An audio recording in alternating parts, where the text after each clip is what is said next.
श्रीमद् भगवत गीता में प्रभु श्री कृष्ण अर्जुना से कहते हैं, ज्ञान में होती है बहुत ज्यादा शक्ति। ज्ञान हमारे मन की शुद्धि कर सकता है, हमारी सोच समझ में बढ़ोतरी कर सकता है और उसमें इतनी ताकत है कि वो हमें प्रभु के साथ लीन होने का रास्ता बता सके। पर हमें फर्क करना होता है दो तरह के ज्ञान में, सिद्धांतिक ज्ञान और व्यवहारिक ज्ञान। सिद्धांतिक ज्ञान वो होता है जो किताबें पढ़ने से और गुरु से शिक्षा प्राप्त करके हमें मिलता है, पर ये ज्ञान अपने आप में अधूरा होता है।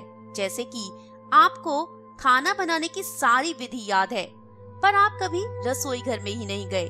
आपका वो ज्ञान आपके किसी काम का नहीं। उस सिद्धांतिक ज्ञान से आप किसी को भी भोजन नहीं करवा पाएंगे। उसी तरह अगर आपने गुरुओं से प्रभु के बारे में, आत्मा के बारे में, माया के बारे में, धर्म अधर्म के बारे में ज्ञान प्राप्त कर लिया है, आप प्रभु के साथ लीन नहीं हो पाएंगे। उसके लिए आपको तपस्या ही करनी पड़ेगी, साधना ही करनी पड़ेगी। अगर आपने साधना की तभी आपका मन शांत हो पाएगा, तभी आप अपनी इंद्रियों पर काबू करना सीख पाएंगे। महर्षि पतंजलि ने कहा है कि योग के द्वारा अपने अंदर से जो ज्ञान आपको मिलता है वो किताबी ज्ञान से बहुत ज्यादा ऊंचा है। प्रभु श्री कृष्ण भी कहते हैं कि जो व्यवहारिक ज्ञान होता है वो सबसे ज्यादा पवित्र चीज है।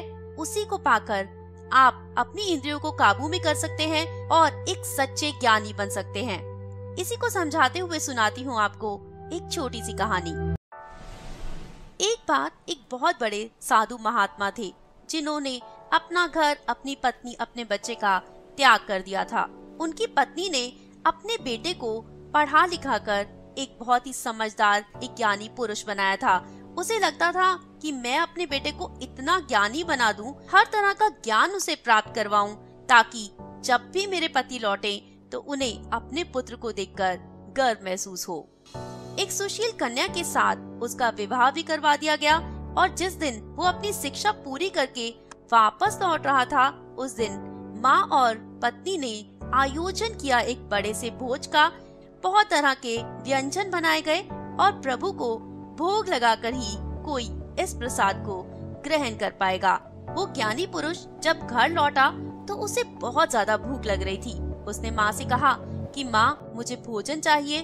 माँ ने कहा कि अभी तो समय लगेगा, भोजन तैयार होने में भी थोड़ा समय बाकी है और उसके बाद हम पूजा अर्चना करेंगे, प्रभु को भोग लगाएंगे, तभी तुम ये भोजन ग्रहण कर पाओगे। सुबह से मैंने और तुम्हारी पत्नी ने भी कुछ नहीं खाया है। बेटे को बहुत भूख लग रही थी। तब माँ ने कहा, क्यों ना तुम थोड़ी देर बाहर घूम आओ, 2-3 घंटे बाहर घूम कर आओगे, तब तक यहाँ सारी तैयारी हो जाएगी। बेटे ने कहा ठीक है। वो बाहर घूमने चला गया, पर उसका मन भोजन की तरफ ही लगा रहा। घर में अच्छे अच्छे पकवान बन रहे हैं, अलग अलग तरह के व्यंजन बन रहे हैं। उनकी खुशबू वो घर के बाहर भी महसूस कर सकता था। वो वापस लौट आया।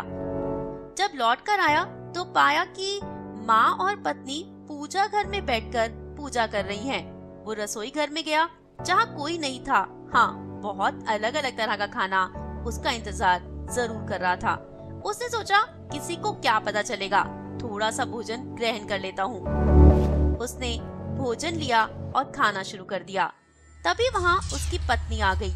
पति को भोजन करते हुए देखा तो घबराकर वापस लौट गई।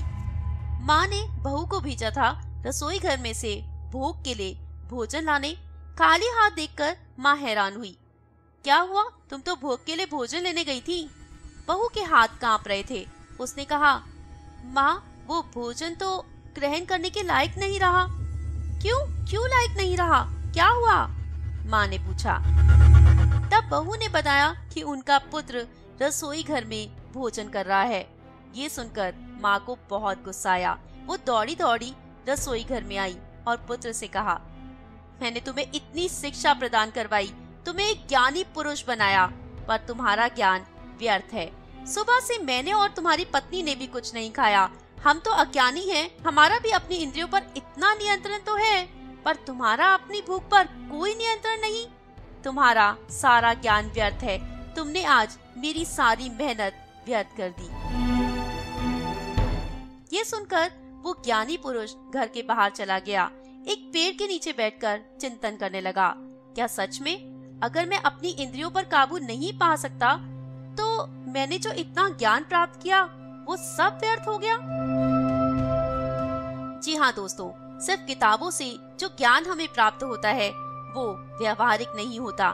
जब तक उस ज्ञान का हम इस्तेमाल न करें, उस ज्ञान को अपने मन में उतार ना लें, उसका आचरण करना ना शुरू कर दें, तब तक वो ज्ञान बिल्कुल व्यर्थ है। उम्मीद करती हूँ आपको ये कहानी पसंद आई होगी।